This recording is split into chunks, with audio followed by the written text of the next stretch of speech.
लगी जुंगालियूं दिल में हज़ार आहिनि कहियूं भला ॿुधायां हिते बेशुमार आहिनि हिते बेशुमार आहिनि ये दिल लगी जुंगालियूं ये दिल लगी जुंगालियूं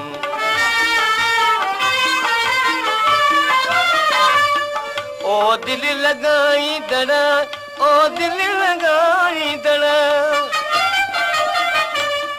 ओ दिल लगाई दड़ा हिन पिड़ में न पैर पाए मंज़िल जरा कठनुआ दिल सोचे समुझी लाई दिल सोचे समुझी लाई गुल के छिन जी संभाले गुल के छिन जी संभाले गुल साणो खार आहिनि ये दिल लगी जुंगालियूं दिल में हज़ारूं आहिनि ये दिल लगी जुंगालियूं ये दिल लगी जुंगालियूं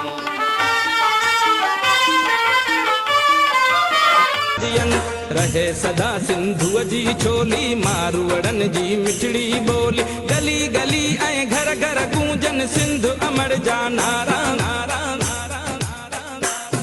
जिए सिंध वारा जियन सिंध टोपी अजरक वारा जियन जिए सिंध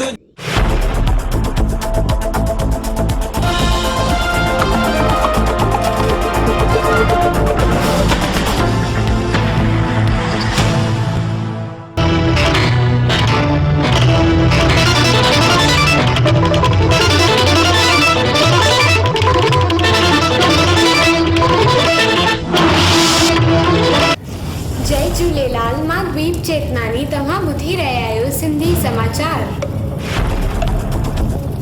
सैनिटाइज़र जे बदिरां करे सघो था फिटकीअ जो उपयोग। कच्छ जे नखत्राणा जे 57 ॻोठनि में सुजलाम सुफलाम योजना हेठां 60 कम शुरू।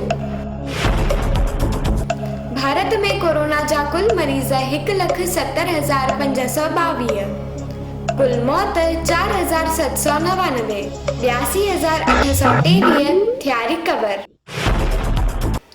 लॉकडाउन 5 जो ॿियो रूप अनलॉक 1 रात जो 9 खां सुबुह जे 5 बजे ताईं रहंदो कर्फ्यू 30 जून ताईं रहंदो लागू। रोजर फेडरर क्रिकेट खिलाड़ी 802 करोड़नि जी कमाईअ सां सभ खां अॻिते। रोज़गार बाबति यूनिवर्सिटी जे वेबिनार ते जुड़िया 3000 माण्हू।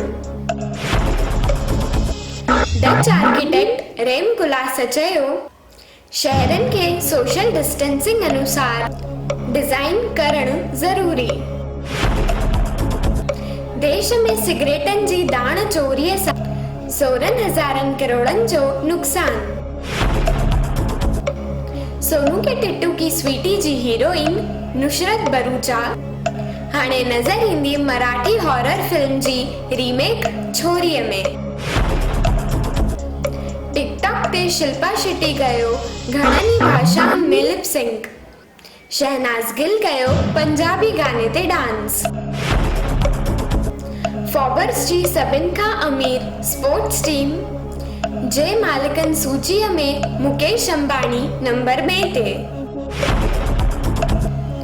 एथलेटिक्स फेडरेशन खेल रतन जे लाइ मोकिलियो वियो नीरज चोपड़ा जो नालो। भारत जे 60 अरबन डॉलरनि जे खज़ाने ते ज़बरन कब्ज़ो करण जे फिराक में चीन।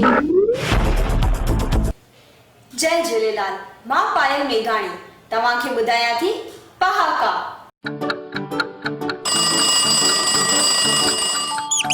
पहाको नंबर 40 उहो सुवारी कोन्हे जेको घोड़े तां न किरियो हुजे।